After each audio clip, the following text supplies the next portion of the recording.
या ठिकाणी जिल्हा परिषद सेमी इंग्रजी मॉडेल स्कूल खेडगाव या शाळेने ग्रामपंचायत खेडगाव, फळबाग, त्याचप्रमाणे वॉटर सप्लाय असे या अतिशय छान ठिकाणी भेट दिलेली आहे। आपण या ठिकाणी जर बघितलं तर या बाजूला माझ्या उजव्या हाताला हे जे धरण दिसतंय ते धरण तिसगाव धरण या ठिकाणी आपल्याला पाहावयास मिळते। या धरणातूनच खेडगाव या गावाला जो पाणी पुरवठा आहे तो पाणी पुरवठा या ठिकाणाहूनच केला जातो। या ठिकाणाहून ते पाणी उचललं जातं। जवळच आपण पंपिंग स्टेशन आहे, या पंपिंग स्टेशनला त्या पाण्याचं शुद्धीकरण करून त्या ठिकाणी पाईपलाईनद्वारे गावात पाण्याच्या टाकीद्वारे नळ, राजीवनगर, त्याचप्रमाणे नवोदय विद्यालय आणि जिल्हा परिषद सेमी इंग्रजी मॉडेल स्कूल खेडगाव या ठिकाणी पाणी पुरवठा हा या ठिकाणाहूनच केला जातो।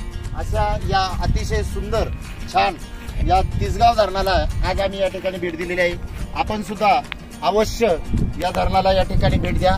अतिशय निसर्गरम्य वातावरण आपल्याला या ठिकाणी पाहायला मिळतंय।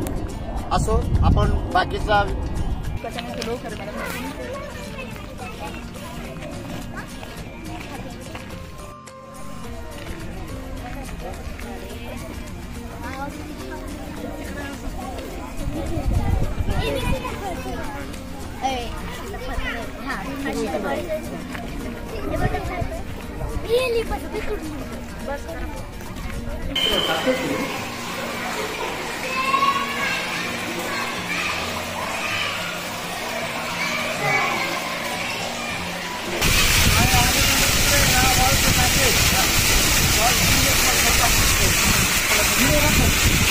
आपण ज्या धरणाला भेट दिली तिथं ती विहीर होती, त्या विहिरीतून पाणी जे उचलले आणि ते पाणी पाईपलाईनद्वारे या ठिकाणी जे जलशुद्धीकरण केंद्र आहे या जलशुद्धीकरण केंद्रामध्ये या ठिकाणी हे पाणी आलेलं आहे।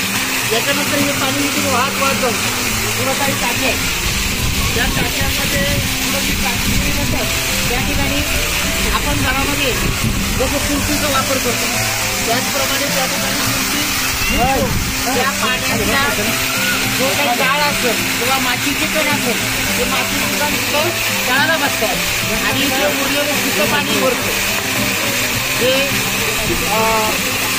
माती मिश्रित पाणी ते पाणी पुढं त्या टाक्यांमध्ये जात असतं। आता बाकीचं आपण त्या टाक्यांकडे आपण भेट देऊया।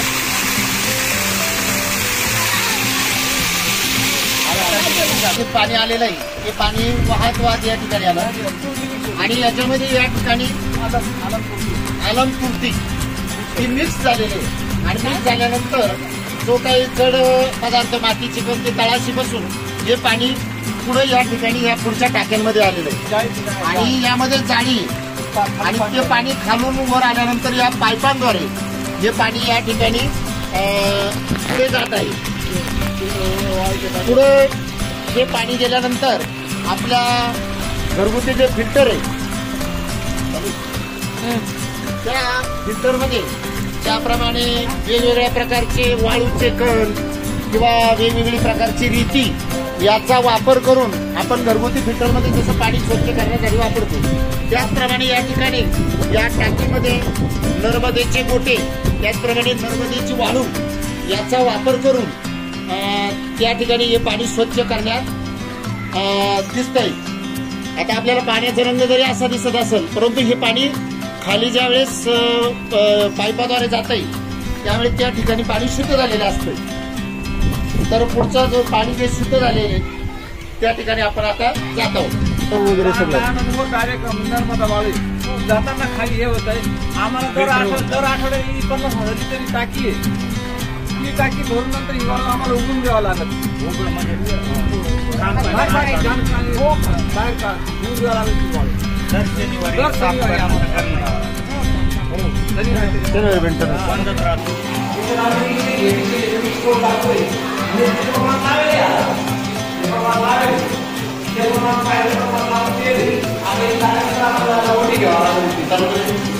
आता वाळू किंवा वेगवेगळ्या नगरकोट्यातून पाणी खाली आल्यानंतर या ठिकाणी हे पाणी आलेले आणि हा जो या ठिकाणी हा टॉप असतोय हे TCL मिश्रित पाणी याच्यामध्ये सोडलं गेलं आणि हे पाणी मिश्रित होऊन या ठिकाणी